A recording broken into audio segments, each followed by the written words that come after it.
Your challenge today is to build a fort or a den. Now I'm going to build mine out on the patio because I've got a little bit more space than any other room in my house. Okay, here's how I did it.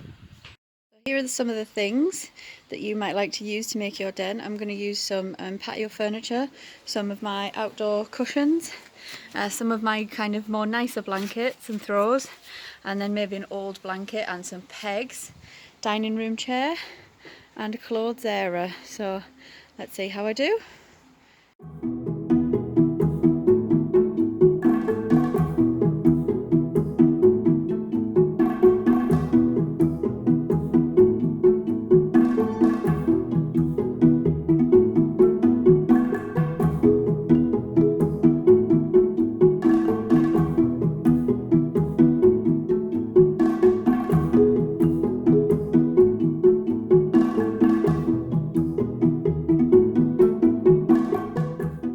Well guys, that's my den all done. I'm gonna have a cup of tea in it now, maybe even a cake.